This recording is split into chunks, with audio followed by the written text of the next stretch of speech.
Welcome to Slayerfest 98. I'm your host, Ian Carlos Crawford, and joining me to talk Spider-Man No Way Home, I have three really great guests. First up, we have blogger and PhD candidate, Ashley K. Smalls. Hi, Ashley. Hi. And next up, we have senior gaming editor at Input, Ryan Houlihan. And we have Twitter villain, the man my mom wants me to marry, and no one knows what he does for a living. Discreet Latino. That is not your fucking name, dickhead. Tell that to so many people's contacts app. David Vazquez. Hello, David. Thank you for joining us. Hi, Ian. Thank you so much for having me. It is always an honor. We are here to talk about Spider-Man No Way Home. So, I know this goes without saying, but I feel like I need to say it just for this especially. There are going to be a lot of spoilers. It's all spoilers. We're talking about the movie, and I don't know if you all agree, but every friend I spoke to before I saw it was like, I can't talk to you about this until you've seen it. It's hard to talk about without spoiling. Yeah. Mm-hmm. And I do kind of agree. So before we get into the movie, I'm going to ask initial reaction, when you finished the movie, Ryan. I had a similar experience when I was 14 with this guy I had been dating for a while. It was a revelation. I was absolutely delighted. I cried. I laughed. I at that end of the movie was like, I know that was a good movie. I know that was well produced. But I also thought to myself, this is also such a stupid thing to be so happy about.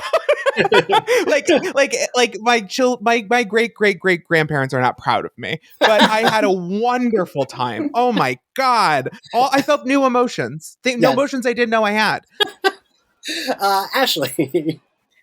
There aren't words in the dictionary yet to define, the feeling that this movie has left us with. They just have not been invented yet. I'm so sorry. I mean, I've been going with amazing for the pun factor of it all, but it really doesn't, carry the punch that we really need.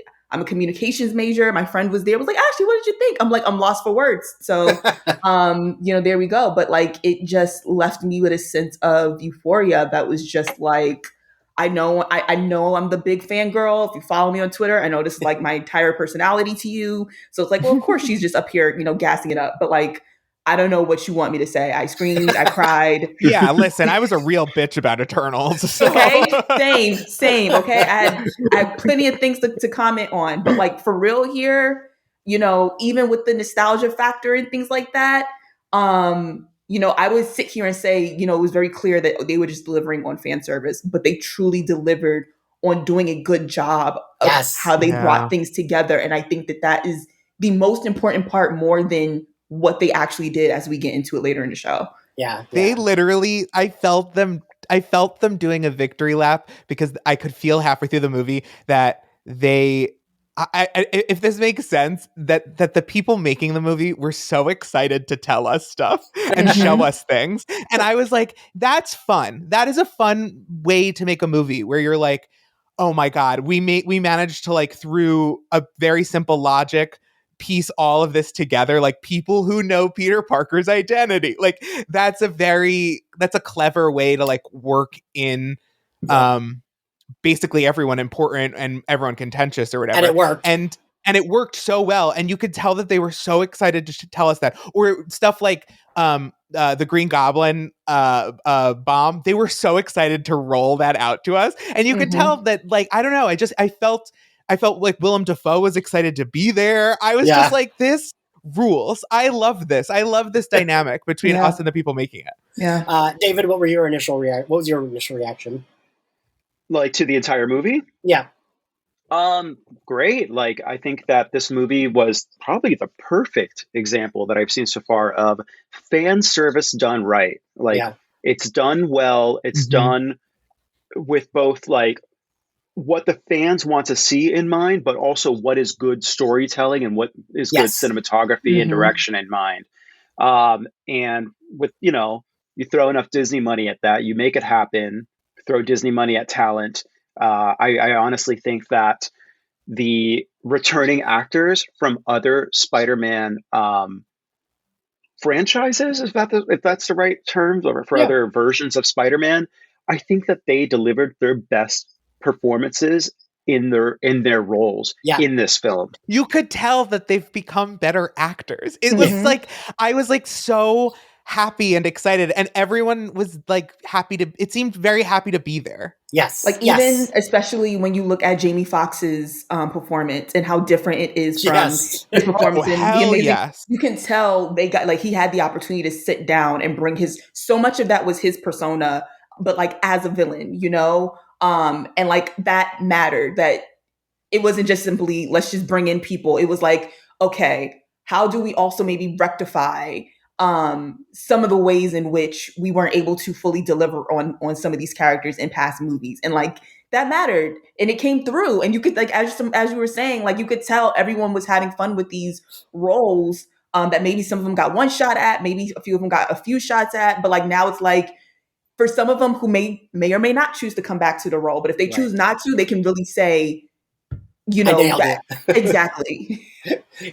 So, and again, before we get into the movie, I do want to discuss, like, briefly, Ashley, I feel like you and I maybe discussed this when we did the trailer reaction to the first No Way Home trailer. People get sometimes they have, like, nostalgia rose-colored glasses when they look at least the Tobey Maguire Spider-Man films, I think, because even when they came out, I was like, about them. Like, I didn't feel like Tobey Maguire and Kirsten Dunst had any chemistry. I did not like those movies that much. I thought the Green Goblin looked fucking stupid. I get why people like 2, and I do love the moment people reference of the train and, you know, everyone helping him. I do appreciate those moments, but I never thought Tobey Maguire was a good Spider-Man.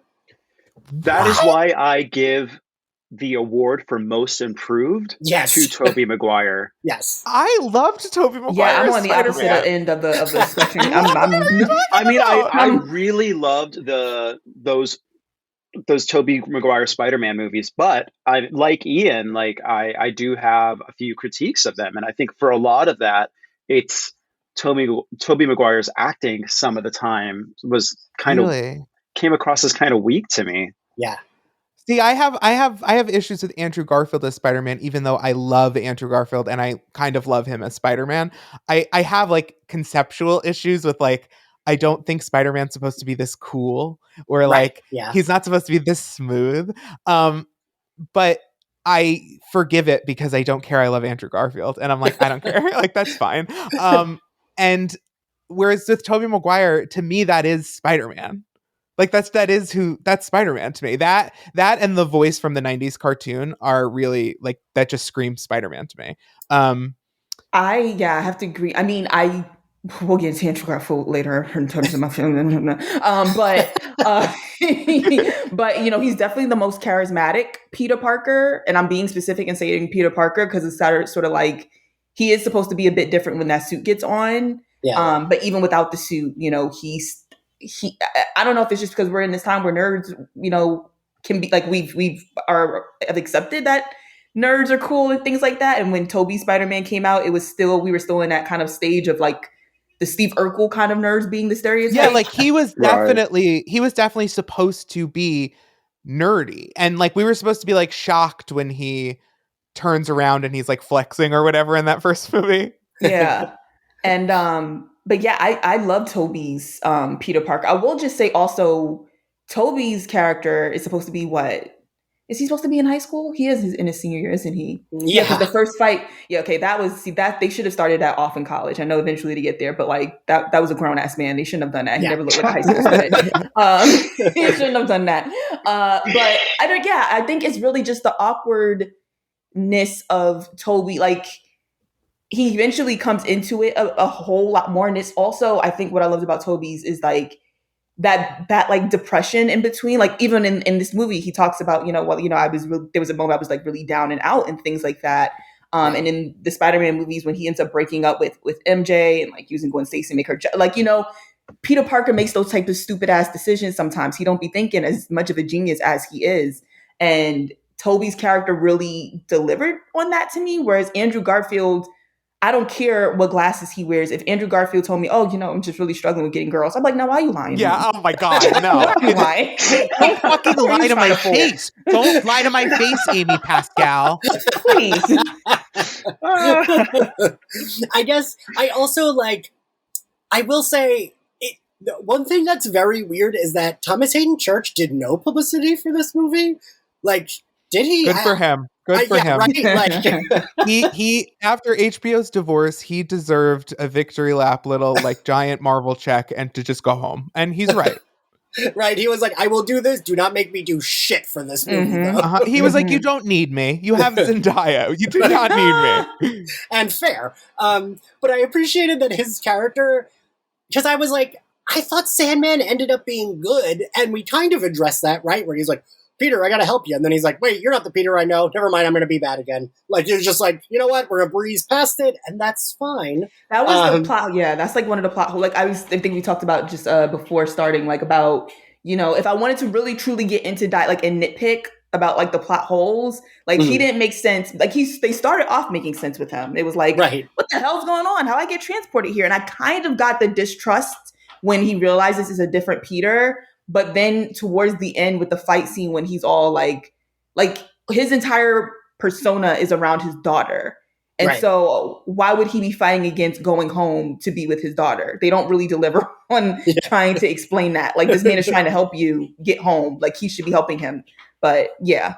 But so like, I thought it was so weird that like he came back and God, what's the actor that played the lizard? Is he someone? Oh, if I know. Actually, he's just a lizard. I do, but I can't. But like that actor is literally only in like what? Like you see his face at the very end. Right. I was like, ooh, those actors probably were like, this is great. Yes, cut me a paycheck. I will do 3 scenes. You can motion capture my face, and I don't need to do promo. Great. But so let's talk about the Andrew Garfield Spider-Man movies, because I will say I don't know that they're good, but I don't hate them. I don't like. I vaguely like fondly look on them because I do think Emma Stone and Andrew Garfield. Again, it's almost like cheating, like Tom Holland and Zendaya, because they were actually dating, but I thought they had like great chemistry. Mm-hmm. I don't know, and I like the lizard plot was like a nightmare. You could tell Sony edited that movie 85 times before it came out, and like he's trying to turn everyone into a lizard, but then they don't really address at the end. And I haven't revisited those movies in forever.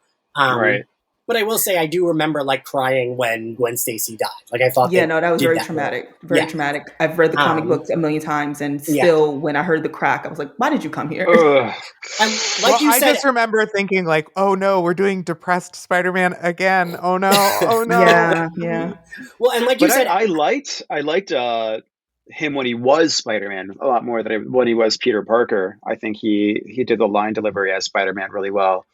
That's even true. though we weren't seeing his face. Right. He does have that like witty one-offs, like talking to himself and making us laugh sort of thing down.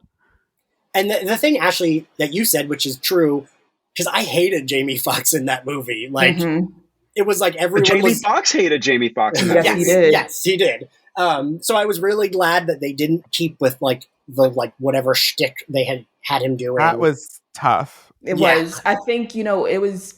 The Amazing Spider-Man movies had great casting and then awful everything else, and it was very unfortunate. It was so, and then on top of that, Mark Webb's name, very funny, but did he need to be doing the job? No. I mean, and then on top of the fact that it was so close to Tobey's, it was doomed. So that was another, exciting piece about this, is that like we had some, no shade to whoever, and I'm sure there's people from Amazing Spider-Man who were on this. But like, it was very clear they went to the drawing board with these characters and was like, let's take the 1 or 2 things we like and let's redo this shit all over. And Jamie came to the table and was like, I have some thoughts. And that's how we got here. He was like, what if the electricity is just like vaguely different? Yeah. He's like, I will not be blue. We will not do this. I'm not wearing that wig. No. But yeah, those movies like are weird because I do feel like Twitter now is starting to be like, wait, those movies deserved, and it's like they weren't that like the cast, like you said, the casting just was good in those movies. Andrew Garfield deserves, not those films. Let's be very clear. And I do think there's good like action set pieces in those movies, but it's like at this point in time it doesn't. So yeah, like okay, a cool Spider-Man action scene. Yeah, we get a lot. We got a lot of those lately. So okay, we'll start with the movie film that we all saw. It's so. A thing I kept thinking about in terms of this movie is, it's like you feel bad for him, and then it becomes a fun movie, and then you feel bad for him again, and like, the pacing is weird, but it worked, I think. And I saw people complaining about the pacing, but the pacing didn't really bother me. Like, I think it was different, but I don't know. Did it bother any of y'all? No. I think I would need to rewatch it because it's the kind of movie that you're so excited in every moment that, like, I was so excited to be watching this movie. I guess it was just I was realizing that I was watching a good movie while I was watching a good movie, and that's fun. And I wasn't paying attention to the pacing so much as I was just like along for the adventure this round, but I didn't notice the pacing at any point, which is the highest compliment I can give pacing, I guess. Yeah. Right. I rewatched it, and I was very excited to do so. And I was paying more attention to the pacing the second time around, probably mostly because at the second time around, I didn't have to pee really badly. I had one of those movie theater big gulps the first time, and I was just dealing with that for the second half of the movie. I think that the slow moments made sense, especially after the death of Aunt May. Yeah. God. Yeah, I mean, it was, I wouldn't say pacing. I mean, if any, it's an emotional roller coaster. And I guess maybe if you wanted to sit in certain emotions a little bit longer, maybe, because it's just like, you know, the reveal of Toby and Andrew come pretty close to after May dies, but it makes sense to me in terms of the construction of the movie, because it's like, he just lost his mentor, his figure, and they're bringing in, you know, they're basically, they need to appeal to, he's not alone, because at this point it makes 100% sense that he's like, screw all of this, send them people back to where they came from, or I'll kill them here. I don't want nothing to do with this no more. And so I felt like the timing of everything worked. I won't say perfectly, because I know I'm still dealing with my euphoria, but I feel like it was pretty well. But it was an emotional roller coaster. There's a lot going on in the sense of, in a way, it is certain, multiple storylines. We have Toby as the character.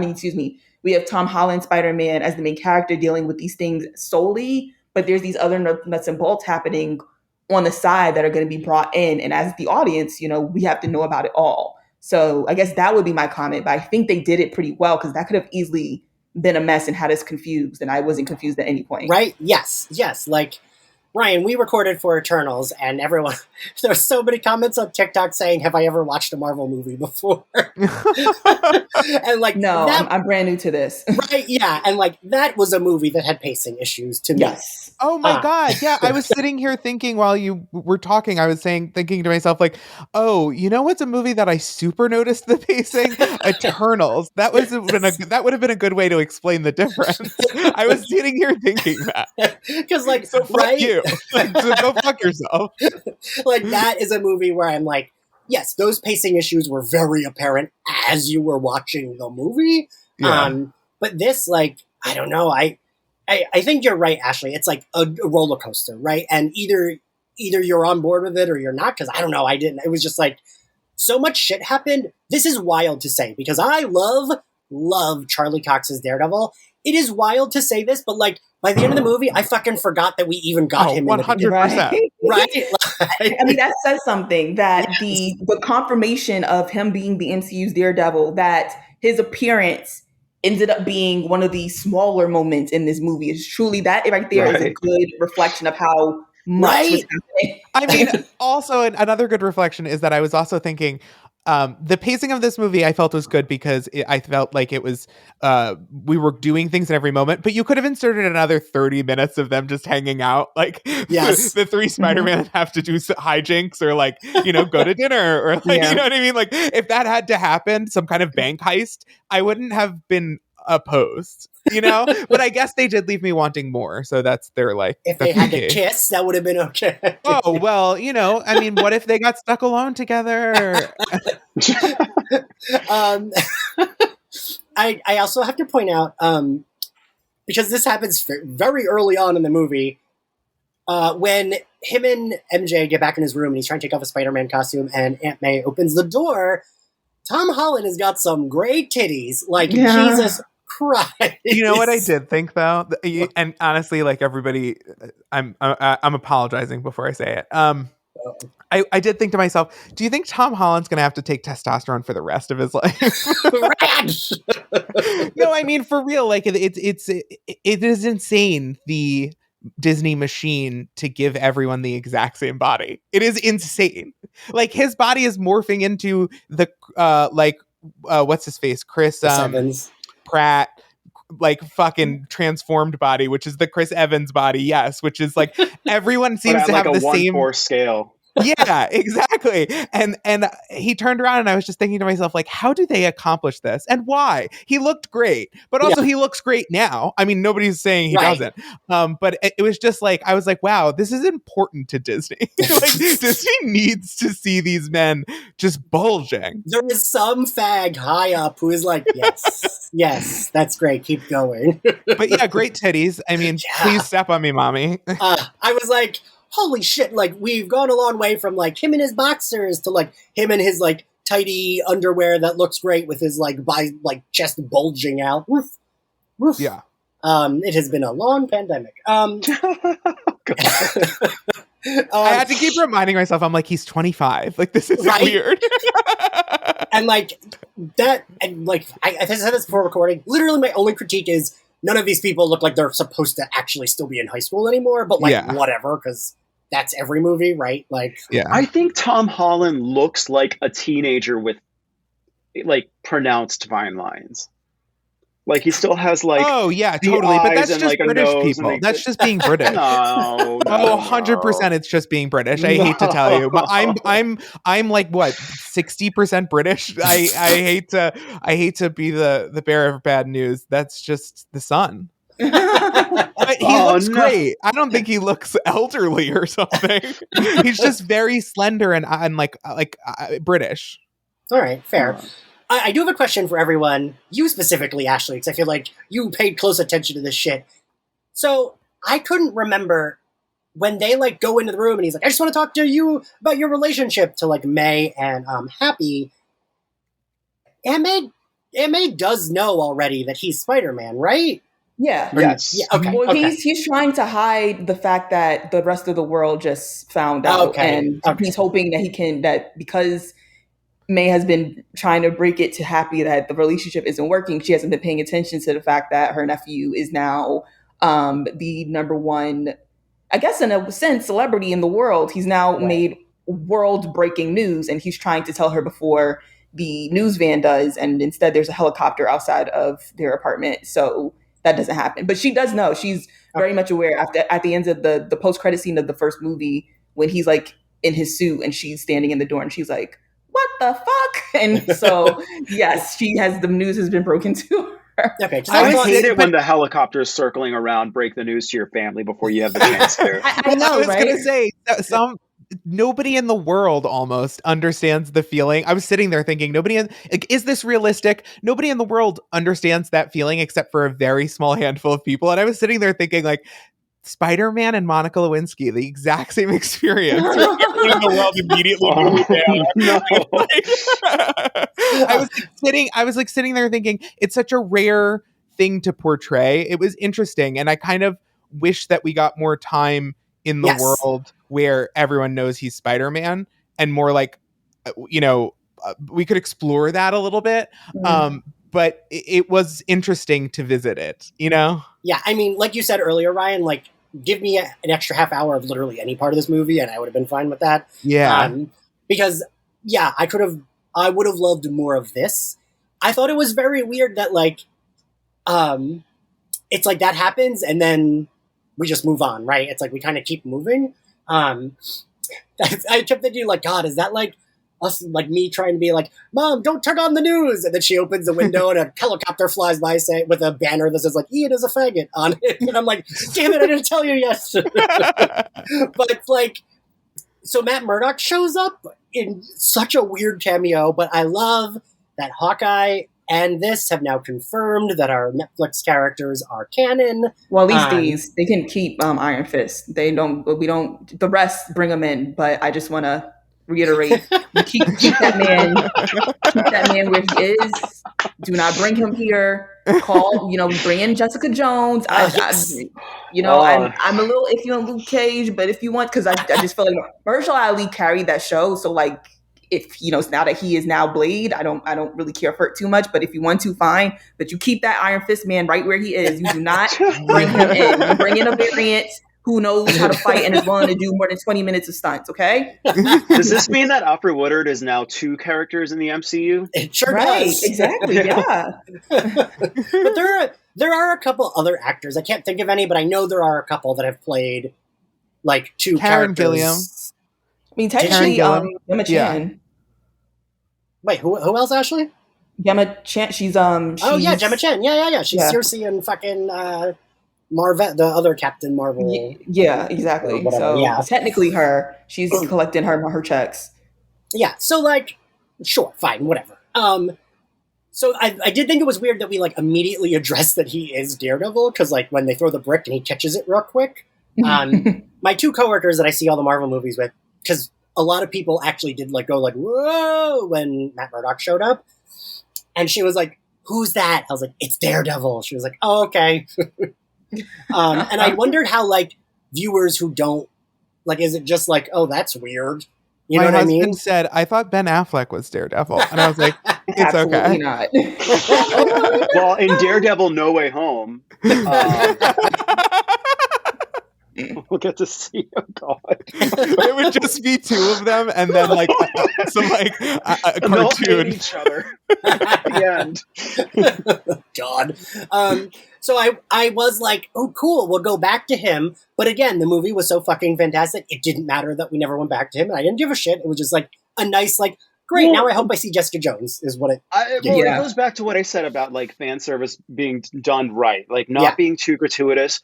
Like, he's a lawyer. Spider-Man needed a lawyer. Mm-hmm. He caught a brick because he was there. Then he pieced out. It wasn't other people's business what Spider-Man had to do for the rest of the movie. It was Spider-Man and Spider-Man and Spider-Man's business. So, or if it just feels like a natural fit, like if Jessica Jones comes back in She-Hulk, that's probably going to be the right place for right. Yeah, exactly. Like, don't force it just because we want it. I think it was absolutely perfect. Even with him having a small role and this movie having so much with it, that even that being such a big moment, it ended up being like low on the list of things that happened. It was enough. It was MCU's way of saying, you guys said you loved him so much that you want him to be our Daredevil. Here you go. Confirmation he's our Daredevil. We'll let you know when we revisit this, but you can stop harassing our social media managers now. Harassing social media managers apparently does not work because we still don't have the OA back. Right. Well, my heart goes out to the social media managers of Marvel. I hope they're getting their well-deserved vacation. I think about the one on TikTok who was just like trying to post, Marvel content, and someone was, all the comments was like, where's the No Way Home trailer? And then one of them finally broke and was like, please leave us alone. I think about whoever it was every day. Do you know how you have to be like the limit to just finally decide, fuck it, like, they gotta leave me alone. This is too much. Like the official Marvel account's gonna say, go away. I don't think anyone here has the temperament for that. No. I personally do not. I just cry on my personal page. It's fine. Are you kidding? When people get like shitty and Slayerfest comments, I'm like, stop it! Stop! Relax! Like, it makes me crazy. We only have 10,000 followers. Makes you crazy. Right. It exacerbates the crazy, we'll say, David. So I guess I'm like, I don't want to speed to the awful, sad Aunt May scene. I guess we should talk about, I did like the hijinks of ooh, they didn't get into MIT. Ooh, Peter wants to fix it. He's gonna go find the like admissions woman. She's like on the highway. That's the type of shit where I'm like, man, Spider-Man would make a really good series. I think like, you know, Ned and MJ and Peter are all like so charming that I like enjoy watching their hijinks. Like Spider-Man has a good like non-superhuman ensemble cast going on. And it's wild that like that's the plot up front here, while already like, ooh, the plot is also everyone knows who Peter is. And I thought they did a really good job of like, ooh, this is like, we're in packed traffic, and then there are people running and screaming. You know how in their original in their original run, the Spider-Man movies tended to have like one bad guy, and then they would complicate it with like 2 or 3 bad guys, and then like by the third movie, you were like, there was a lot going on. I think it's the same in this series, but then they started stuffing in, instead of extra villains and like extra obstacles, they just started stuffing in fun. Like fun things for Spider-Man to do. And it's like, fine, okay, I have to go with 4 conceits at this point. But they're all fun. So I'll do it. I'm on board. You know what I mean? Yeah, it like all was fun. And you're right, because it's like in the third Tobey Maguire, in the third you need to start respecting him. Tobey Maguire, okay? You need to respect our early 2000 superhero. I'm sorry. Respect to Seabiscuit. So like by that third movie, when he's fighting Venom and they're just like punching each other through the air, it's like, what is going on here? But you're right, Ryan. Here it's like, no, we'll put in more fun because that's what you want here, right? And it's, yes, I do. I want fun. I even love like the sequence, like the montage we get in the Tobey Maguire Spider-Man of him just like discovering his superpowers and using it for random things, like as a WB TV show. Yeah. You know what I mean? And it's like, oh, I love the like hijinks and the fun of like playing with that. And I feel like there's everything in this movie invites more fun in, or if it's not fun, it's like well executed drama or whatever. If it's not fun, then Ian's crying a whole lot. Yeah, exactly. So yeah, I like really liked all the Doc Ock stuff. And even when he like rips off part of the nano whatever of his costume, and it like takes over Doc Ock's arms, and Peter's like laughing. We don't often get to see Tom Holland's Peter like just kind of like having fun, and he was like being shitty, and I really enjoyed seeing that. Yeah. Speaking of which, there are so many Spider-Man costumes in this movie, like a total of 7. Yeah, and it's action figures. All the I do have a question for the class when we get there, but about the black costume. But so he, you know, kind of like wins with Doc Ock. He like gets in good with the admissions advisor, and then Green Goblin shows up, but then Doctor Strange teleports them. A thing that like, it's not a critique. I just felt like Doctor Strange was kind of a dickhead in this movie, wasn't he? Yeah. Oh, super dickhead. Absolute raging asshole. He was so dislikable this entire time, and it had to be on purpose. Yes. We need to be going into multiverse resenting him as a person. I think that's part of their plan, because there's like no other way around it. Because like later when MJ is like, actually, that was your spell? I was like, but she's right. Like, yeah, like dude. You recklessly did a universe-changing, sensitive, magical spell with a teenager in your basement with no preparation. What are you talking about? You're being an asshole here. I was just like, why did you even have him with you as you cast it? Like, you know, like, I mean, I sake of the plot, like, you know, he things like that, but it's just like in terms of his feelings towards Peter, and like he kind of redeems himself at the end of the movie with the line, we'll get to that, but like still it was like, look, this is we can guess at most 17-year-old kid. You know, he sees his friend, like he's more so upset that his friends are being punished for, you know, his mistakes than anything else. And all he knows, you know, also, and I know this has also been one of the main criticisms of Tom Holland's Peter Parker, is that has always had in terms of the MCU, a superhero kind of mentor figure who can kind of clean up his mess. beginning, Tony Stark, and then, he becomes more involved with the Avengers. And if he had wanted to choose to be Avenger, like before Infinity War, he would have had them as backup. He's always kind of had someone there who can give him some sort of like thing to fall back on. And so like, while going to Doctor Strange was the smartest thing, like you are the adult in the room, like he's coming to you because this isn't exactly something Aunt May can help sweep up. He doesn't know where else to go. Like, of course, he didn't think of just calling them. Gen Z doesn't pick up phones anymore. Like he doesn't know. And it's just like he was very much treating, speaking in terms of Peter Parker, not Spider-Man, the superhero. He's talking to him like he's Tony Stark, and it's like, look, he's stupid. He is supposed to be. He's a teenager. He knows a wizard can fix things, so he's going to you. Stop being an asshole to him. Right, and like I did think it was weird that the scene we saw in the trailer was completely different than, like, Wong is like, all right, just leave me out of it. Yeah, he doesn't say, like, don't do the spell, and then Steven winks at him. Like, that really made me think it was a Skrull, but this was just like, oh no, Doctor Strange is kind of a grumpy dick in this. Yeah. I also think that's he didn't take a lot of responsibility for it all being his fault, and I'm really glad that MJ collected him the way that she did. Yeah. And it's like, look, like, I'm not saying that Peter has nothing here, but like you were the one doing the sparkly stuff. Let's and like, we may see those titties, but like he's still supposed to be a kid, and you're an adult. You're the adult in the room, exactly. Sir. So give me a break. Can we talk about the looking at a vampire light to thinking about Doctor Strange pipeline? Because even in the trailers and both times that I saw the movie, it always cracked me up. The what? He looked at like a Dracula light. Oh. And that's what made him think of Doctor. And then that's what made him think, I should go see Doctor Strange. I did like that. I forgot that it literally was like, because the owner of the donut shop is like, oh, MJ, take down the Halloween decorations. Which also, I'm like, how long did this movie? How many months? Because it ends in Christmas. That I will say that the pacing of the movie, great, but I did not know what time it was at any point during the movie. True, I had no idea, like, when things were happening, or like even if time was passing. I was like, has it been 3 days, or they've been a month? But also, this is like a Queens shop that only takes cash. So, like, what year did they put up those Halloween decorations? Also true.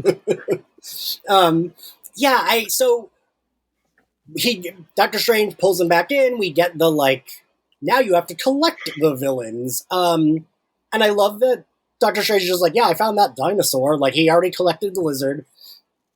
And this is, like, for me, the most fun part of the movie. The, like, having to get them and put them in the thing. But, so then, as you stated, David, he has a lot of different costumes. Can someone tell me where the fuck the black costume came from? I didn't understand. I saw something in Doctor Strange's basement.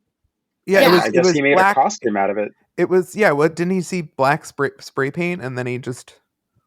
Oh, yeah, is that what that was? He was trying to do something with it. I wasn't sure if he was washing it and fucked things up, or if he was trying to do something and things went left. But he was working on it, I think he was like, if I can't have my regular colors, I'd rather be intimidating and, like, camouflaged at night than be covered in that weird green whatever. Yeah. And so he was like, all right. And I think it was spray painted, and it was supposed to look, by the end of it, it was supposed to look shitty, like the spray paint was coming off of parts of the costume that were still dyed. And because that was confusing me a little bit towards the end. I was like, wait a minute, what is this costume? I don't know what's going on here. Yeah. It's really a ploy to have another excuse to make another action figure or costume 100%, that people spend 100%. Money on. They were like, Sony was like, listen, we will continue to be cool about you hiring our actors into the Marvel whatever during our contracted co-production, but we're gonna need a lot more DLC for that Spider-Man's PS5 game. You motherfucking mouse. Well, so he thinks it's Green Goblin, but ends up being Electro, but it's Electro and Sandman. Sandman is, like, confused and on his side for, like, 2 seconds. And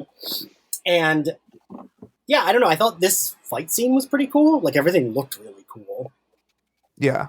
Yeah. I think it was also maybe Peter's real first, like, Electro was way more threatening, here than he was in Amazing Spider-Man. Yeah. Like, by the time he got threatening Amazing Spider-Man, he got killed. But like, it was definitely a wake-up call to Tom Holland's Spider-Man of like, oh, these villains are not, they're not like, the shit that he deals with outside of Avengers. Because like Vulture was a very much street level criminal who actually was able to like build something, but like this was really him like, oh shit, like we have real people here. And I'm just so and happy he doesn't have 15 friends with him. Exactly. Exactly. Yeah. And then I enjoyed Sandman, coming in. I mean, this is like, again, with the plot hole thing, I think I already brought this up with Sandman. I'm like happy that like they didn't just try to act like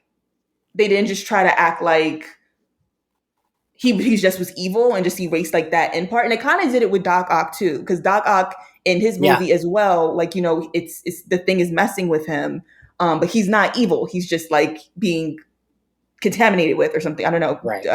My communication degree is failing me, but but like then I understood why he flipped on Tom Holland, because I'm like, if sparkles start happening and people start disappearing, I'm gonna want to get away from you too, because what are you doing? But like that Sandman story was very shaky. Like I that was one villain in the Spider-Man in the original Spider-Man films that I really did enjoy, because like Spider-Man street level villains, the whole sort of synopsis behind it is that like we've been dealing with these really big badasses in MCU like Thanos, and it's like these next level things, but it's like Spider-Man is supposed to be the friendly neighborhood. Like his focus isn't usually on those type of villains. It's on stopping a bank robbery, helping you from helping you to get someplace because the bridge for some damn reason just decided to crash, like random shit like that.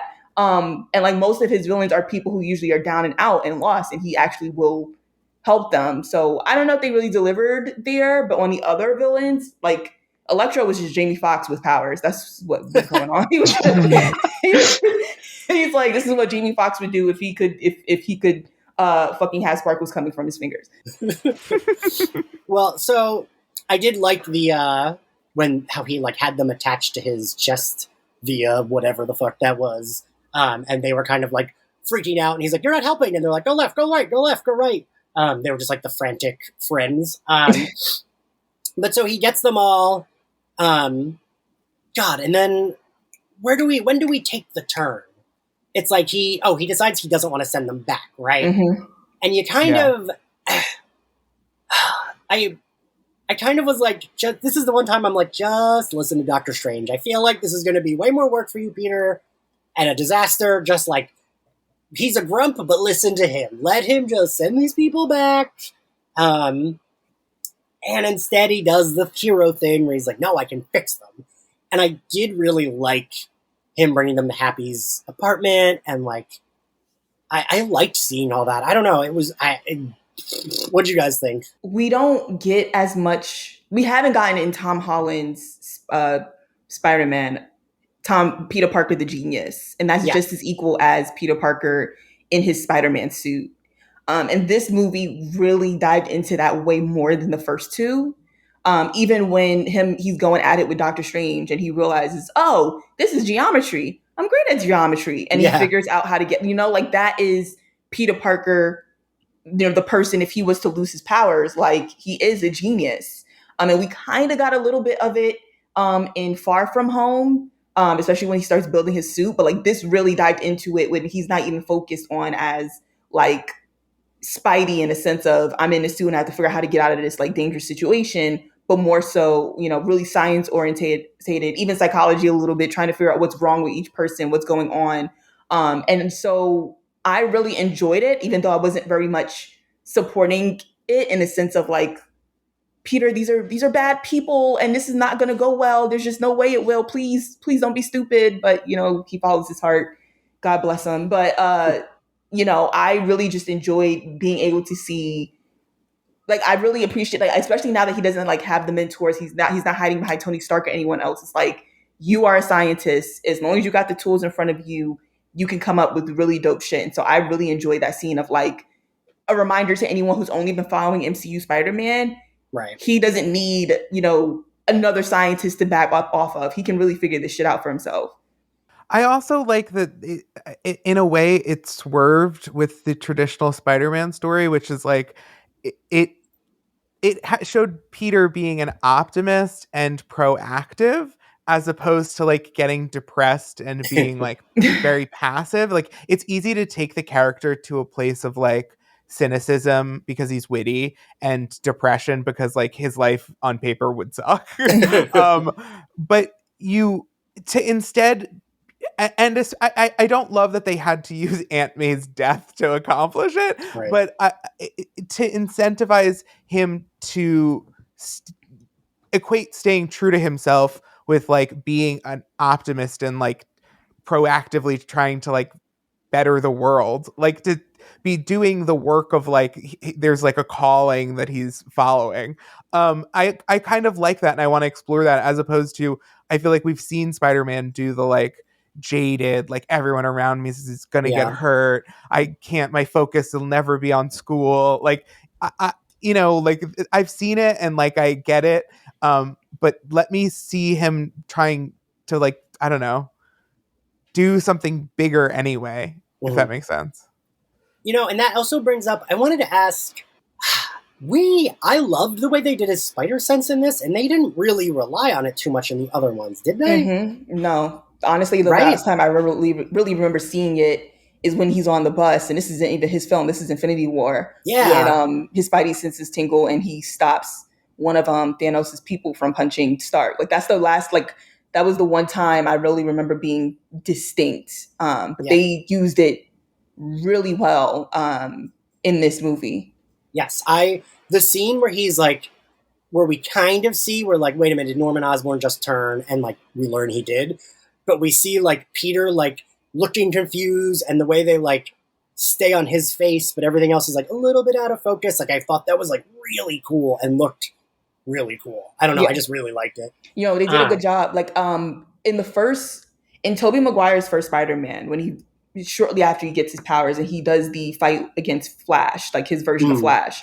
And we see his spidey senses for the first time to the point that everything is slowed down. And when Flash is going to punch him, it looks really freaking slow and he's able to move and he's looking at Flash while Flash is like going a full punch. And it just reminded me of that in a sense of instantly everything, like he's in the middle of building, everything gets slowed down. As you said, like the camera is on his face, but also you kind of like hear that like slow heartbeat, everything is going at a normal pace. But for him, something, the spidey senses are saying like, something is up, something has changed, abort mission, go left, go right, press X 10 times, something has to be something, and like what's that called in video games? A quick time event? Yeah, exactly.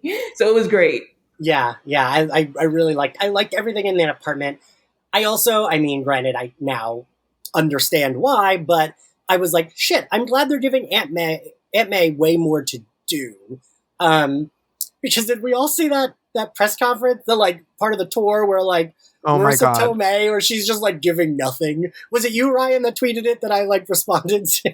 I don't think so. The interviewer is like, well, blah blah blah. Like, what made you want to join it? And she was like, I listened to my agent. Yeah, like, well, that was a good call. And she's like, well, we'll see. I saw it. I don't think I was the one who posted it, but it was that was so funny because you could tell that in this movie she's doing her best to like give May more of a vibe than anything motivated, which I don't even mind. I'm like, all right, hippy dippy May for the MCU. I see it.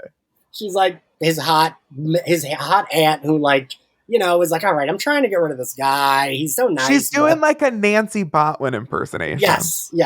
And his superpowers are her selling weed. Like,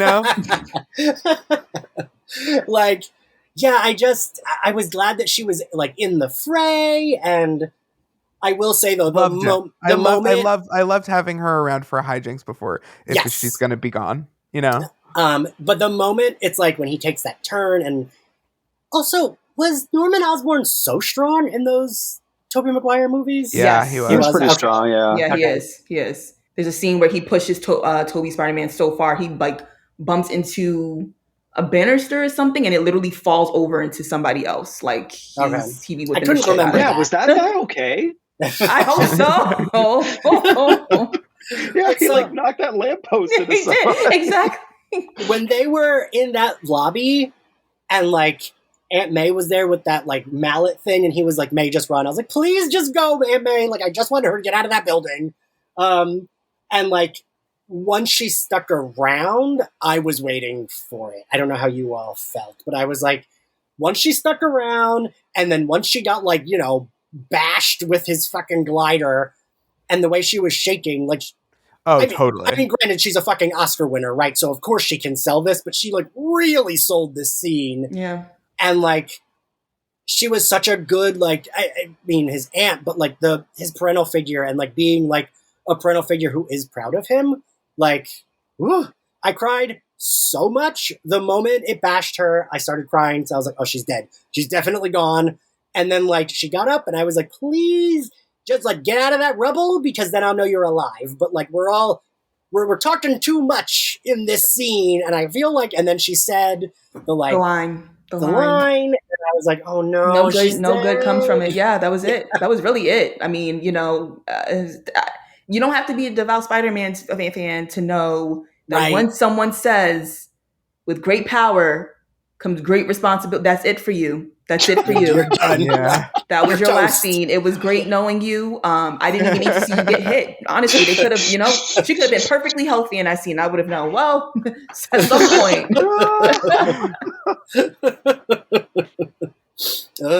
Yeah,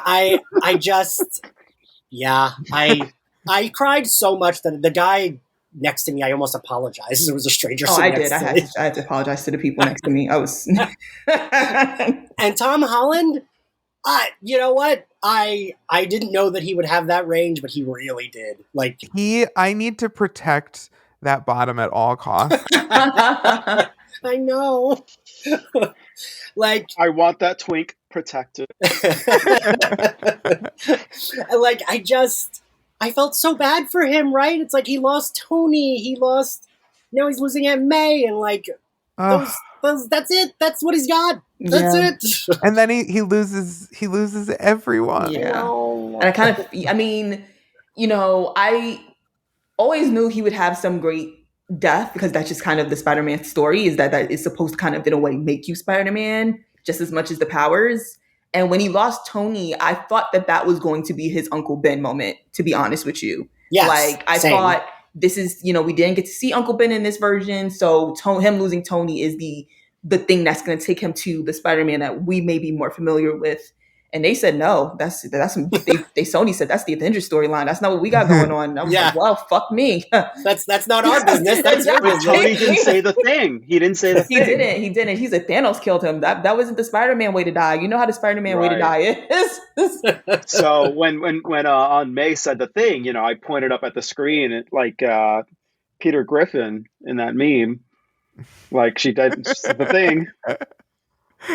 Like the Leo DiCaprio meme. Yeah. So I basically was crying for the rest of the movie. Like I don't think there was a moment when I had a break emotionally, even though the end action is all like very fun. After this, so quickly after this, we cut to MJ and Ned. I will say, I know it's like a plot device, but I liked Ned having the magic. Mm-hmm. Like it reminded me of like, I don't know, Ryan and David. It reminded me of like Willow and Buffy. It's like we got to give the best friends something to do. Like, great. Yeah, it was very like you're being included in this way that like they can now be tied together. Where you're like, all right, well, we're meant to be friends because I can assist you, or you know what I mean? Like. Yeah. It was interesting to see their relationship develop in that way. That's why it was kind of sad to see it like undevelop. But it was a sweet evolution of like this really is his best friend. It's not like this is his high school friend that he's going way overboard for.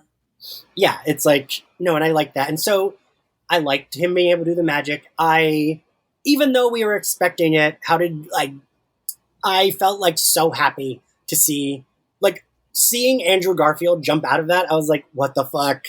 I knew this was coming, but like, this is crazy. And then we like see Tobey Maguire, and it felt bananas that I was actually watching it happen, right? And, yes. And this is where, it's one of those things of like, let's be honest.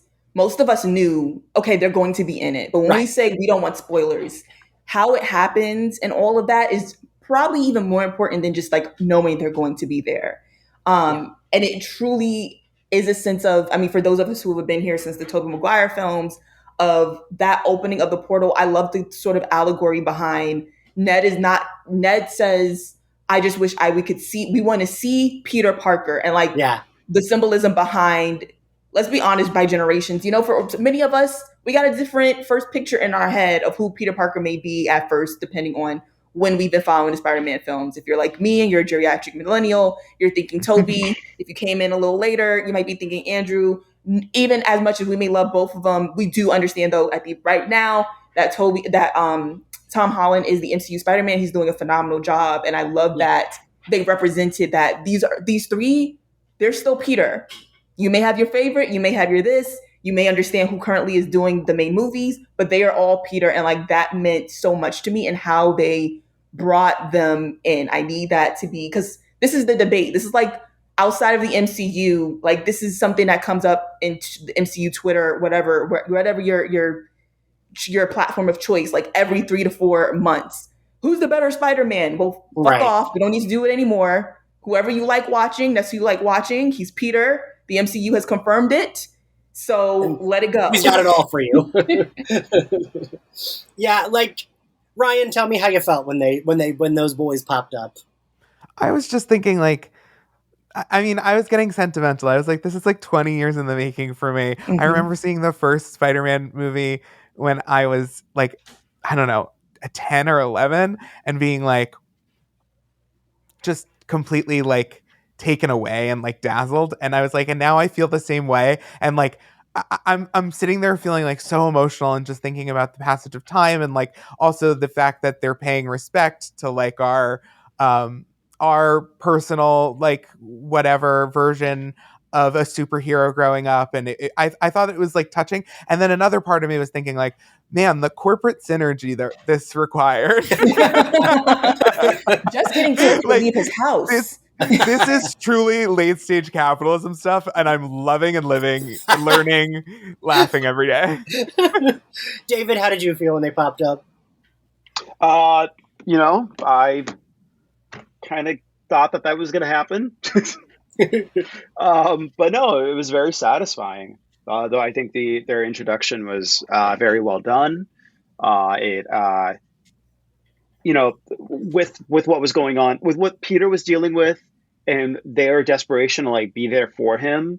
Yeah. The emotional stakes were really high. They found those other Peters instead. Some levity was added. It was pretty refreshing, a little needed. And then those two other Peter Parkers were able to like, be there for their friend, this other version of themselves, along with the two closest people in his life. It was a very sweet moment. Yeah, yes. I mean, you said something. And really... Ned's mom is just Oh yeah, I know that's right. We got a bunch of superheroes in the house. They better clean. Yeah. I love that she was like she didn't give a shit about the Spider-Man, but she was like, there's some cobwebs. Oh, and you better clean up what you just did. Exactly. I'm going to bed.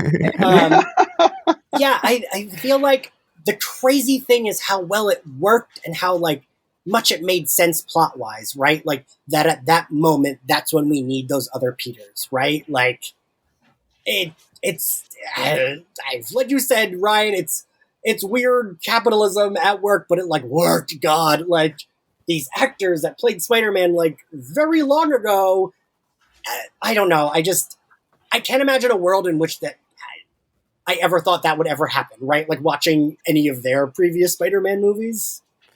Yeah, no, I mean, I never in my wildest dreams thought that they would do something like that. It would be like, I don't know. It was delightful. It was a one-time amazing thing that they pulled off.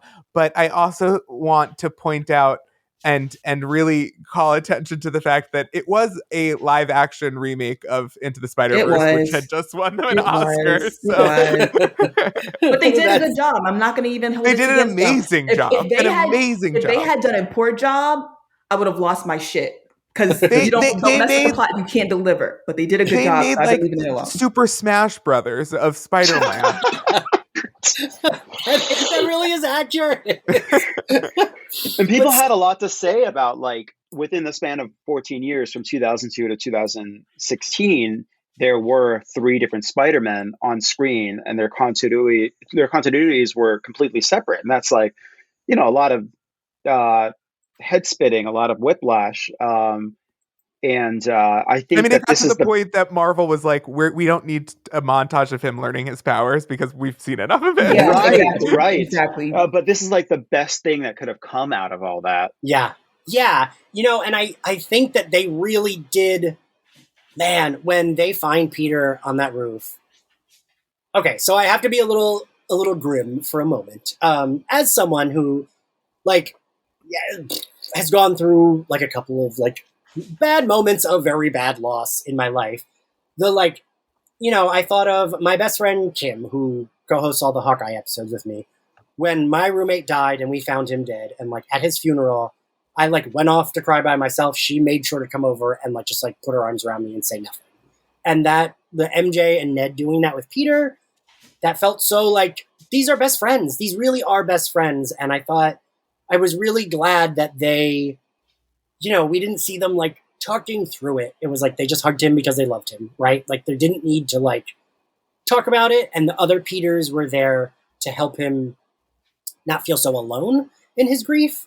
And I don't know. I thought they did such a fucking good job. Like, but again, I think it's like, that's the only way you could create. They're putting Peter into grim circumstances by the end of this movie, like emotionally, psychologically. And the only way that you can create a watchable future character and an exciting new version would be to make a Peter that's, like, optimistic and trying his best and on a mission. You know what I mean? Yeah. And I feel like having multiple versions of yourself there to counsel you through your grief, it would actually be super healthy, especially if there were slightly older versions of you who can, like, talk you through the things you're thinking. And, like, I don't know.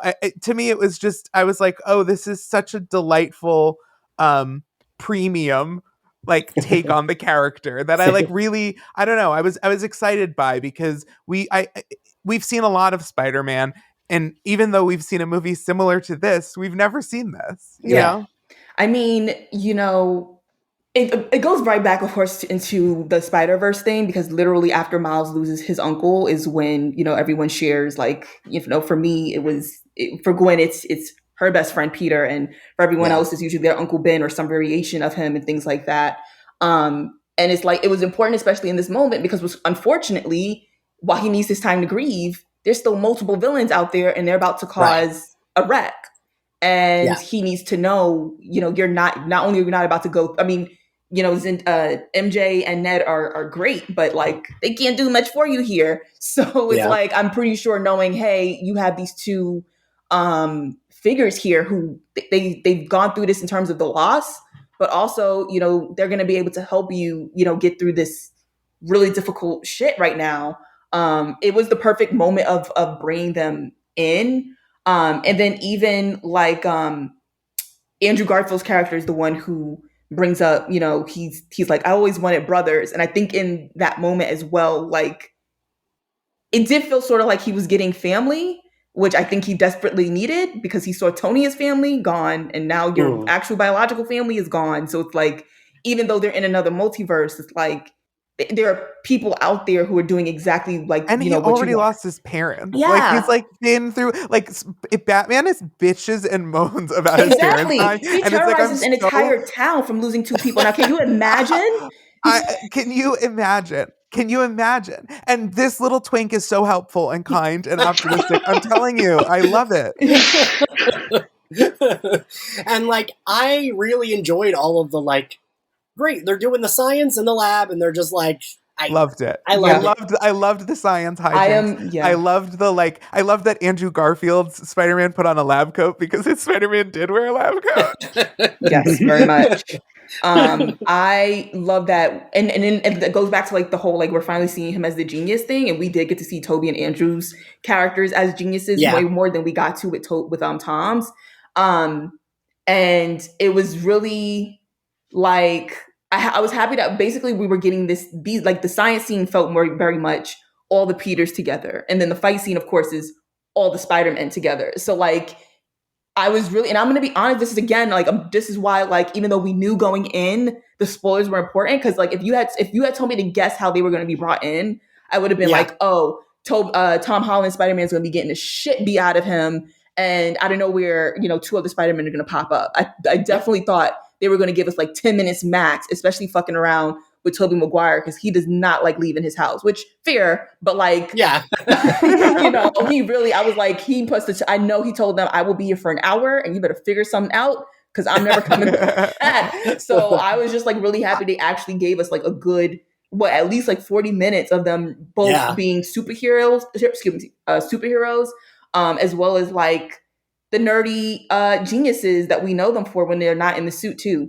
I want to believe that Tobey Maguire had fun despite himself. I was gonna say I think Tobey Maguire would never admit to this, but I think for a lot of actors, it's.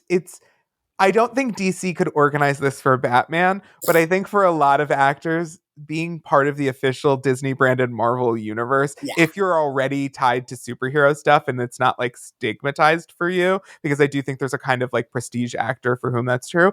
But I think for the vast majority of actors, it would be such an exciting addition to your career and such an exciting opportunity to have and thing to have been a part of as a cultural phenomena. And I imagine that it's a very inviting experience. And also Disney has this down to such a science that like, I have to think it's a pretty easy shooting schedule. Mm-hmm. Like I actually don't think it's probably like that grueling because they are used to accommodating people and accomplishing special effects without putting your life in danger because you're all like insured, but how insured could you be? You know? Yeah, like there's a group text right now with Famke Johnson and Halle Berry and Hugh Jackman where they're like, 100%. How do we get in on this shit? Oh, I'm sure. Hugh Jackman has had people on the phone since like 2016. I know they're a little bitter about it because they're actually technically owned by Disney. Like, Disney actually owns the Fox archive, so they have way more freedom with them if they wanted to go down that route. That's why I really believed that was going to happen in WandaVision. I really believed that they were just going to mash those two universes together and call it a day. I again, that is my only critique of WandaVision. Well, not my only, but one of my biggest is like, that will forever annoy me because I'm like, just do it. Just do it. No, and they had it. I'm like, you brought in.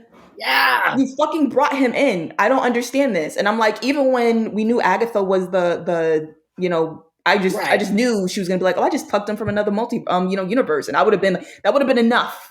That's fine, right? Yeah. Boner joke shit. Y'all are going to hell. You are going straight there. So cruel. That was the only flaw with that show. Anyway, this isn't about one. Right. Right. But we have to bring up. Isn't it all? Yes. But we have to bring up the possibilities that they had and what they went with. They need to live with that. They need to be shamed for it. We're not wrong there. But so I even really liked once they're like waiting for everything. So I kept thinking, oh, we gotta get the like Spider-Man pointing. And I thought we didn't, but we kind of did, right? We did, yeah. Peter, I'm just looking at that photo right now. David, tell us when that happens. When they are deciding who is Spider-Man's 1, 2, and 3. Right. That's what I loved Andrew Garfield in that scene when they're like, number 3! And he's just like, and it's just a kind of joke to like the fact that when people do rank Spider-Man, it's usually a give and take between Toby and Tom's, and everyone's just putting Andrew at number 3 because of not because of him as his acting, but because of, unfortunately, the movies themselves. But he was phenomenal. While I'm on the subject of Andrew Garfield, so, because, I'm telling when this goes live, I'm not going to have a complete non-filter. I've been holding off on this spoilers. I want him to crack my back the way that he cracked Toby's. Not exactly in that same way, but I just really gotta get that out. I've seen Ashley, okay. I feel you. And I've seen he's been trending. Okay, so I know it wasn't the only one. I don't know what sparkle they put in there. It's different. I've seen Andrew Garfield plenty of times in my life. I don't know what they did here, but that right there, I kind of want you to do it again, but kind of don't, because I can't be doing that. But oh God, Ashley. Okay, all right. Ashley, I'm so happy you feel okay being horny on this podcast. That makes me so happy. Yeah. Mm-hmm. Because yes, also. Ryan, I feel like you talked about this a little bit before recording. Right? That was a little bit like homoerotic, right? Oh, absolutely. They at one point he was like, "Does your web come out of anywhere else or whatever?" Like, yes, that was very much winking at the fact that, like, though they technically have the same name, they're clearly not related to each other. So it was like a wink at the fact that it was like, it's okay, we know what you're gonna do with this. Because they can't help but sexualize Peter Parker in every version of Spider-Man. Like, I feel like every version of Spider-Man does something with his, like, charisma, and like they make you try to have a little crush on him. I think that, and they get that that's part of his character. It really is, right? Yeah, it is. I'm also just really happy though that they stayed true to Tobey Spider-Man and didn't give him the web devices, and they were like, yeah, you have this sticky thing going on, we're gonna stick with that. That was very that was honestly one of the scenes people kept hypothesizing would happen, and it did, and they did a great job of that. I can see when like the scenes start hitting the net that whoa being a meme, because like, sir, no, we've been over here building devices and you're just sprouting it out. And I don't believe him. I don't think it only comes from his hands, but we'll continue playing with that. I truly thought that we were going to get a scene where they were describing the spiders to each other. The ones that bit them. I forget that we never really saw Tom's Peter get bit, right? Mm-hmm. No. Yeah, no. Yeah, well. I'll bite him. Yeah. So then they they use their whatever, they cure Sandman. Was in Spider-Man 3, was that like his issue? He was all sand? I thought it wasn't. Yeah, I thought his thing was that he was like sand. Yeah, but I thought he could go back and forth. What are you talking about? I mean, I thought it was like Iceman, where it's like, yeah, sometimes he could be sand, but sometimes no, he was all sand. Okay, he was just a Sandman. Okay. So they very much quickly do away with him and Lizard because sure. So they have Zendaya. I keep wanting to say Zendaya. They have MJ and Ned doing the magic thing to get the box, right? We haven't even mentioned the box because, sure, fine, whatever. The box has the messed up spell in it. Ashley, I'm not sure. Did you tweet this, Ashley? Because when MJ fell, I was like, oh, it's got to be Garfield's Spider-Man. Oh, yeah, he has to be the one. Yeah. Because, yes, you tweeted that, and I kept thinking it, and I was like, it has to be his redemption. I fucking cried when he saved her, because I just felt like...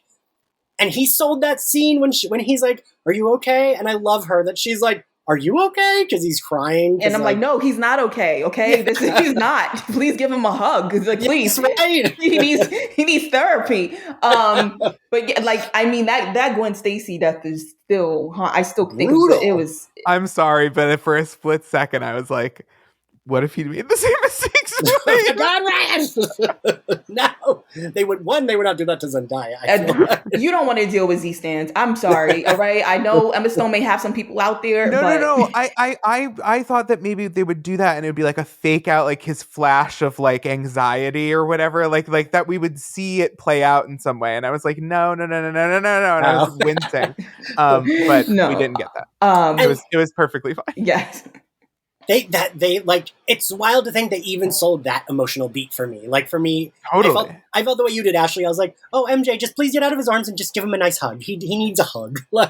Yeah, he did. I mean, even in his movie when he's holding Gwen Stacy after she's instantly gone, And so he really, gave us that in that movement of like, I mean, even beforehand, they were hinting at it. Oh, a matter of fact, not to rewind, but in the science scene, they kind of hint at Ned's possible future as well. Because like, I like that they go into the big moments of both Spider-Man and like the things about them. And one of the things being that Tobey Maguire's best friend, being Harry Osborn, goes evil and ends up dying. And Ned's whole thing so far has been, wow, what are their best friends like and things like that. And if you don't know, his character in the comics becomes Hobgoblin. So he does become a villain. And they kind of hinted at it when Ned is like, I promise to never, betray you the way Toby's best friend did. And it was just one of hintity hint, as they already said that they have Spider-Man 4 in active development. But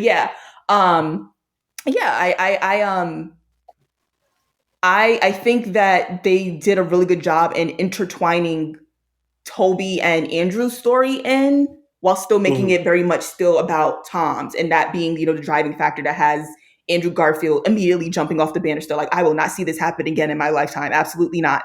So it was like, it was pretty well done. I just really also love that. I don't know, personally, at no given point, even with all these characters, did it feel less than Tom's story. I was gonna say it felt like a huge gift and very generous of the movie, but also I have to be, honest here, the corporation of Disney to give those characters actual closure and time and consider their like, actual character arcs into the film, because they so easily could have gotten away with just having them avoid the topic entirely and like some like, well, the less we know about each other, the like whatever fucking bullshit like time travel kind of does.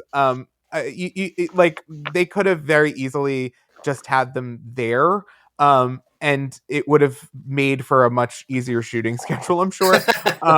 And they didn't. They actually gave those character scenes that added to their overall character arc and make it so that it technically being part of MCU now isn't like embarrassing for them, I guess. No, yeah, I agree. It's like you just said, Ashley, the craziest thing is this movie is fucking packed, but it does not feel crowded, right? They did a good job, yeah. Yeah. And so, they basically, Green Goblin is our main villain here. So he comes back. I will say, I did think they were going to kill Toby's Spider-Man. Like, when he gets stabbed, I was like, oh, fuck, they're going to kill one of them? I was just like, damn, Toby was like, I will do it, but you kill my character off, so these millennials will never ask me for shit again. I was like, oh, God. I'm really glad that they didn't. Yeah, I'm really glad they didn't. We didn't need that at that point. No. It would have been too much. And I love that he even makes a joke of it. And he's like, I've been stabbed a lot. Exactly. But this is nothing. This is just, Yeah. I think it was a good way to I think it was a good fake out though, because it did give you the rush of like, oh no, and then you're like, oh everything's fine. Yeah. It's like, right, I mean, it's like, I have had Scream on the brain, but it's like how in the Scream movies, how like, Gale or Sydney or Dewey can get stabbed a few times and like they just brush it off, whereas other characters, they get stabbed a few times and they're dead. So like, it's like, I'll accept that my hero can have this thing that would have killed anyone else and they're fine. Sure. And maybe it isn't the Marvel rules of like levels of injuries apply to them. It's their original movies level of like. So Doctor Strange comes back in. He's a fucking grump. He tries to whatever. I did like the part that did make me laugh was when Toby's Peter is like, is that really happening or am I dying? And it's like the sky with the purple cracks in it. Oh, yeah. Did you all, I didn't notice this until, because of course I looked up a billion articles, that like when those cracks are happening and we see shadows, they are like very clearly shadows of other Spider-Man villains. Like apparently. Totally. Scorpion was there. Yeah, I didn't even know. That was the main one I kept seeing people say that Scorpion was there. Did you notice anything? I didn't notice them at all. I just thought they were I noticed them. I was like freaking out because I always think Spider-Man and Batman have the best rogues gallery, and yet we've seen them so poorly portrayed on screen as opposed to I've seen so many villains I've never really heard of outside of their MCU movie. Yeah. And Spider-Man has so many great villains that I was like immediately like, oh my God. There was like, little silhouettes for basically everyone you could think of. Yeah. Honestly, I knew it was villains, but all I could think about, and I tweeted this as well, and I know like What If is like very low on most people's list generally of like MCU content that we got this year. But this very much mirrors Doctor Strange's storyline in episode 4 because he's trying to save Regina George's character. Yeah, what's her face? Yeah, he keeps trying to save her in his universe, even though she's gone. And eventually, the only way to do that is to like get some of the same amount of power. But anyways, it basically brings a crack into the universe, and eventually, his entire universe becomes nothing except for him. And so it was just very much mirror. And even when Doctor Strange's cloak wraps around Peter, that was also from What If as well. So like we have gotten some What If moments throughout the movie, but that particular scene was very okay. So this is starting to have some remnants of stuff that they showed us before. I like that they all like echo each other, Yeah, I mean, and like I remember you tweeted that, Ashley, and I really was like, oh, I'm gonna watch the last 2 episodes because I just never watched the last 2 episodes. But of course I fucking forgot. But I did watch. That Doctor Strange episode was actually like one of my least favorite. That and the Killmonger episode I thought were both very boring. I mean, I'm be honest, I mostly watched it for Chadwick Boseman's episode, so I'm like, I'm not. That's fair. I'm not defending it like to some. Everyone has to see. Like I'm not on that level. I'm just like But I will just say, I think that since they keep trying to reiterate, it's canon, it's animated, but it's canon, and I'm like, I've been waiting for like, all right, there needs to be some sort of pat on the back for me for watching this thing. And that seems to be it right there. It's canon, although the conceit is it isn't canon. Yeah. And then so Spider-Man does this spell, and Jesus Christ, he really couldn't catch a break in this movie, could he? No. Like, there was like a tiny part of me that was hoping, because this is kind of, it's like both the Spider-Verse and One More Day put into one thing. I was like, well, maybe that means Aunt May will be alive. Oh no, she's still dead. Like, I was kind of like, because in the comics, that's the whole thing, right? When he makes the deal with, I hate to even say his name on the podcast, but he makes the deal with Mephisto. I know, I said it. Press the buzzer. Eject me from my seat.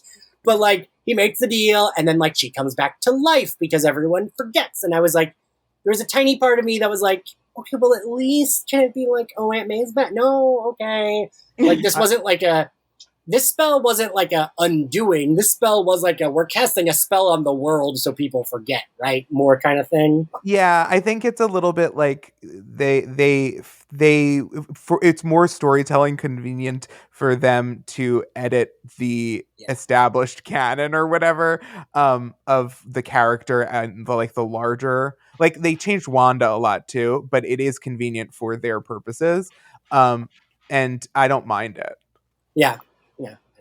I mean, I don't think it's, I highly doubt this is going to be permanent.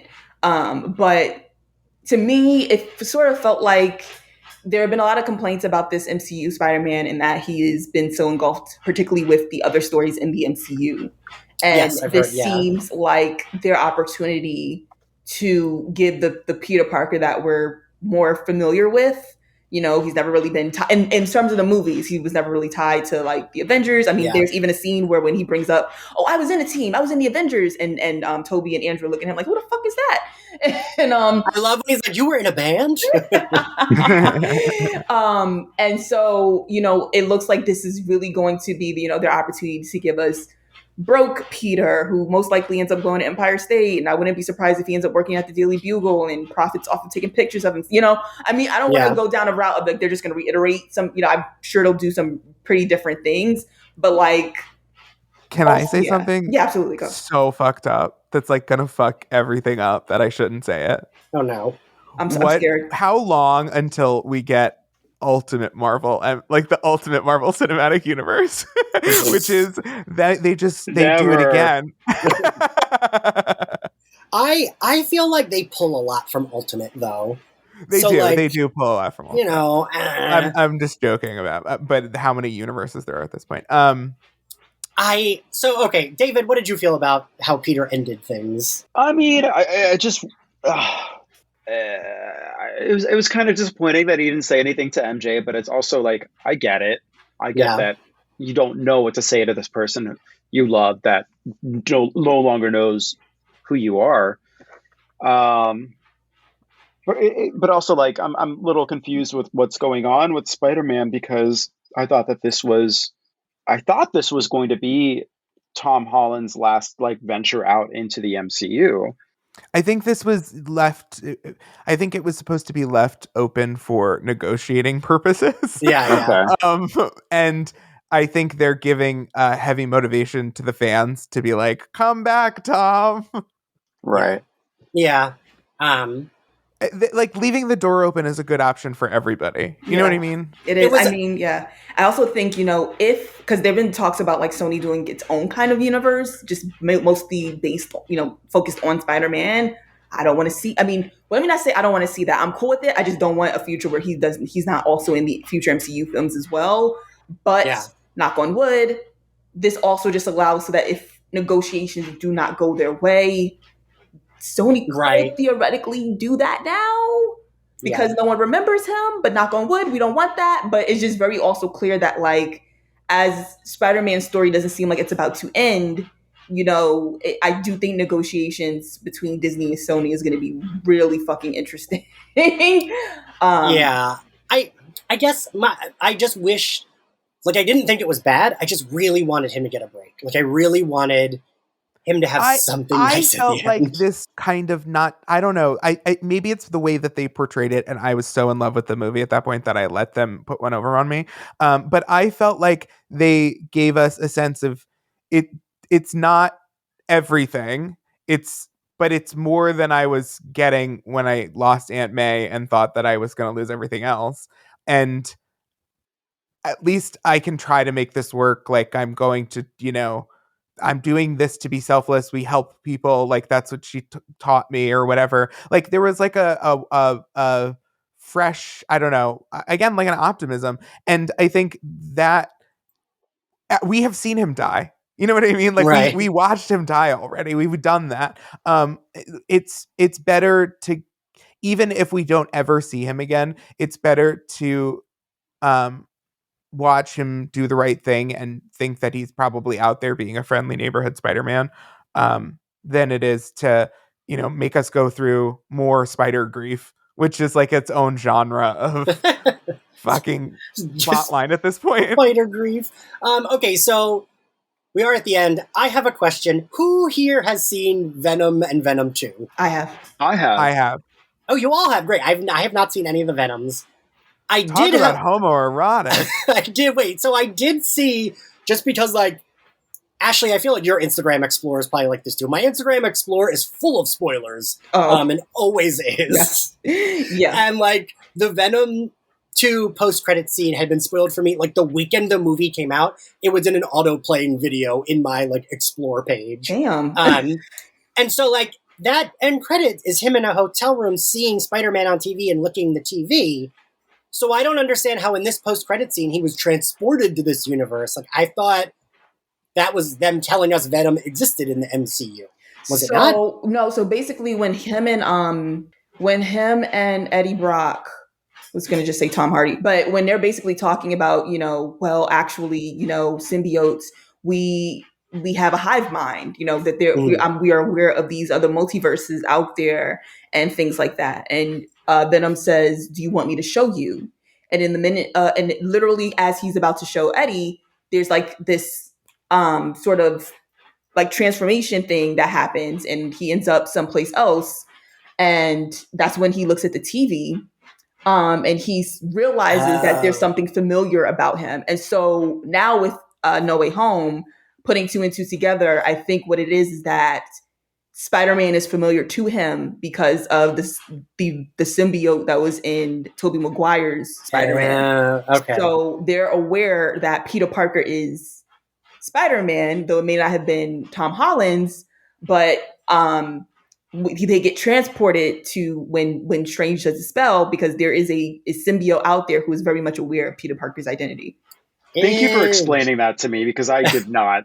I'm like, why is he? I mean, okay. Actually, you squashed all of my follow-up questions too, so good job. Just that was going to be my follow-up question. Even if he was transported, why the fuck was he transported? Just he doesn't know. But yes, okay, thank you. That sums it all up. I thought it was a cute nod to All right, everyone go home. Because I was confused at first, but now that you cleared it up, I'm like, okay, that's a cute nod of I was surprised he wasn't in the movie, but I didn't feel his law. I didn't feel like, oh, we could have used it was fine without him. It looks like what Sony is going to do, and that this is fair in a sense of, and I was a little confused in a sense of, for a minute, I did think Eddie's character was in Tom Holland's, and there's still some things that Sony needs to explain. They're not without some plot holes here. But it looks like they want to give Tom Holland's Spider-Man a different version of Venom because, to be fair, Eddie's Venom is supposed to kind of be more so anti-hero. Right. He may not, I'm not saying he doesn't do some villainous things, but he's technically supposed to want to stop bad people. So it would be a little out of character for him to randomly be like, I'm going to separate from Eddie and I'm going to go find Spider-Man so we can do bad things. But now that he's left that drop of himself in Tom's universe, that part of him might, it'll be interesting to see what they do. I doubt they're going to give us the complete radiation of Tobey's Venom. But it'll just still be interesting to see how these things take place. But they found a way to bring Venom into his universe while still allowing Eddie's movies to do what they're doing. Right. Yeah, so the thing it does bring up for me is the fact that in the Morbius trailer, we see fucking Vulture. Mm-hmm. So I thought it was okay, we are moving ahead with these movies in the MCU, but I guess not. I don't know what the fuck they're doing. Yeah, so that's what I was saying. This, it's not without plot holes because even though it explains Venom's presence here, I don't know if Sony might be fucking with us because Vulture is in the Morbius trailer and we know that Vulture is in. Yeah. So I don't know if they're gonna fuck with us and say that's a variant. I don't know if they're going to because then you have to explain why isn't Morbius is making Venom jokes. So, there's this, they're not without some holes here, but I have to be fair and say, I have to wait for Morbius to say, okay, you guys kind of fucked up here. So we'll see what happens. The thing about the Morbius thing, even assuming that Morbius is in the Tom Hardy Venom universe, I think, who is it? Michael Keaton? Yeah. Who plays the Vulture? He's allowed to play the Vulture in both, just what's his J. face? Jonah Jameson. Sinewy Muscle Dad is J. Jonah Jameson and two Muscle separate. Dad. Sinewy Muscle Dad. I forgot. Right. I keep forgetting his name. J.K. Simmons. Yes, J.K. Simmons is the same character in two separate continuities. So it's allowed. Yeah. But okay. Now I got to talk. We got to talk about it at the very end post-credit scene. I can't believe it was just a straight up trailer for Multiverse of Madness. But holy shit! I will say, I gay gasped the moment we saw Wanda, as did most of my theater, and I was so happy that we immediately were like, "Oh, you're here for?" And he's like, "I don't care what happened in Westview. I need your help." And I was like, thank you because all the annoying people that were like, she's the villain. She's got to be the villain. No, not the villain. I can't wait to stan America Chavez. That's going to make me so happy. Yeah. Definitely. Yeah. And then at the end, they introduced Blorko. Wait, David sent me this tweet. Did Ryan and Ashley? Did you see that tweet? I saw something like that. I saw something about that. I was talking about this. It's so good. Hold on, I'm going to find it. I'm going to read it because it is worth. The tweet is from Matthew Castle. May I? Oh yeah, you should read it, David. Okay. So it's from Matthew Castle at Mr. Basil _Pesto. My favorite bit of Marvel films is where you sit through 9 minutes of credits to watch a 5-second clip of some guy stepping through a doorway and saying, It's me, Blorko. And it's like so accurate. It's like it's as accurate as it is reductive. And there's like, yes, there's always a Blorko, and this is our Blorko is the dark Doctor Strange in this case. And then you have to sit there and like tell your normie friend why you're freaking out at this Blorko while all they want to do is go pee. And I hate you for making them wait through the credits for that. So, I mean, we'll wrap this up. This episode's we're like going pretty long, but I'm sure people expect that for a Spider-Man No Way Home. Ashley, what do you think of that trailer? I mean, I'm just gonna say though, in terms of the whole Wanda villain thing, I don't necessarily think she won't. Okay, I would not be surprised if this other version of Strange appeals to Wanda's wants, and we get a version of her that, you know, I am your fucking supreme, get out of my face if I can get my kids back. You know, I'm just saying is that while I loved it, we know multiple parts of the Spider-Man No Way Home trailer that wasn't even in No Way Home. Right. We can't be falling for Marvel's tricks. So I'm saying don't start to set any expectations here. That being said, I've said it before on my Twitter. I'll say it again. I don't give a shit if she is the villain. I'm a stick beside her. All right. So if she decides that we gotta start killing people, then that's just what we gotta do. All right. You shouldn't have been in her way. You saw her fucking floating around. Why were you doing that? So, you know, if it comes to that, I mean, I hope not. I hope we're wrong. And maybe it is just a version of Strange out there. That's great. But if it is, please do not think I give a shit. Please. I don't care nothing about sense, okay? I don't care about it. Ashley speaking the truth. I love it. Ryan, quick, what'd you feel about the trailer? I was excited, and it reminded me of the larger events going on in the Marvel universe, and I needed a reminder because that was an extremely packed, dense movie, and it would be easy to walk away and be like, I have had a great Marvel experience recently, and kind of put it out of your mind. So that was good from a strategic point of view, but I am just really excited because I think Wanda is a good antidote at the moment to how I feel about Benedict Cumberbatch's Doctor Strange right now. Like the way that I currently feel about the character, I'm excited to have a tell it like it is person who he has to actually listen to. I'm excited for that dynamic. And I think the Dark Strange thing is an interesting parallel. There seems to be a lot of this like echoing storyline through the Marvel movies right now, where there's multiple versions of heroes, and I like that the version we're gonna get with this is gonna go so. What the conceit is so like he's dark and evil and scary. I'm like, yeah, okay, let's do it. David. Kind of to piggyback off of what Ashley said, like whatever Wanda does is right. Exactly. It's very much like girl does some sociopathic shit. Her gays honestly work. But yeah, I'm very excited. You know, we have like an idea of who's going to be there and what the stakes are. We don't know who's going to be doing what, and that's what, you know, that's why they still, you know, they're still going to get us to buy those tickets. I'm, you know, they said we got Rachel McAdams, you're coming. I'm very excited. You know, the weirdest thing, I don't know, I mean, clearly I'm the action figure nerd here, but like the weirdest thing is earlier this week, like that Monday before No Way Home came out, all the Doctor Strange toys, like the first line of them at least, were put up for pre-order, and that was our first look at America Chavez, which is so weird.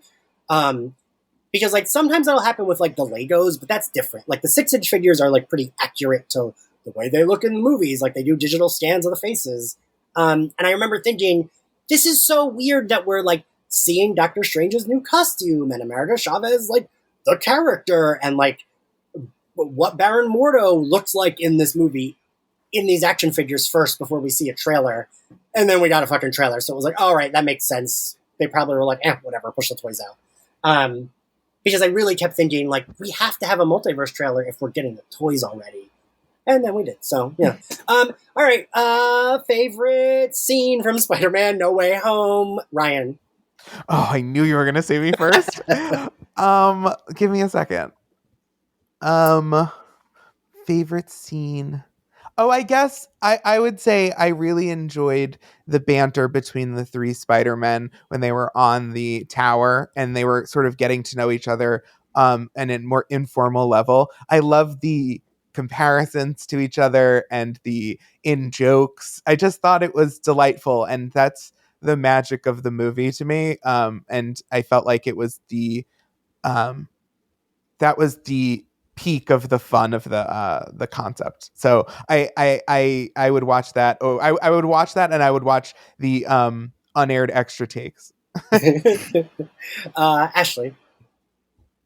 I am going to go with the banter between Andrew Spider-Man and MJ when he first comes out and she throws bread at him and she's like, yeah, that was good. She's like, you don't have the tinkle. And he's like, I do, but it's not going to go off when you throw bread at me. Like, and then like his grandma, and then Ned's grandma's like, well, prove it by dusting that web. And he's like, fine. It definitely shows like Andrew's distinct Peter and how it's different from the other two. And I also enjoyed him hanging from the wall because it's like he's just ready for me to climb him like a tree. So, David. It's gonna have to be when Andrew Garfield's Peter catches MJ, and I'm gonna have to say that more so than the stakes at the moment, more so than the historical context, it's Andrew Garfield's face acting that made me tear up both times. Yeah, it was very much like, I'm acting. It was great. He was perfect in that scene. I will say each of those actors gave me a moment where I was like, oh, my baby boy Peter. You know? Yep. Oh, wait, no. We have to wait for Ian's. So like, for me, it's a tie between the scene David mentioned when he saves MJ and the Aunt May scene, because the acting between the two of them, like, we really hadn't gotten a lot of just Peter and Aunt May together, right? And it was like nice to see her be like, no, I'm sticking by your side, even though it was like, no, but you're just a human, just run out of there, please. And like the acting they both did in that scene, because when they show like the silhouettes, like Aunt May is shaking, and you can buy that like she's shaking because she's fucking terrified, because yes, you would be terrified of like what just happened, but also it's like the sinking feeling I got of please leave this room. Like, I just want you both to exit, and so that you're in broad daylight or like nighttime, but there's more lights and I can see that everyone's okay. And yeah, the acting of when he's like, please just say something, like fucking killed me. I cried so much. Yeah, those were like, but the movie was just so good that like pick out any scene, I could be like, yes, I love this scene. Oh yeah. I love that scene, right? Like, there's not a scene where it'd be like, no, thank you. I just want to do an honorable mention to the back scene. One, because yes, as I said, I want Andrew Garfield to crack my back, break it, bend me over. But also because it also seemed like a nod to the millennials who have been here, who 20 years ago we were young and now we have back problems. So, representation is important.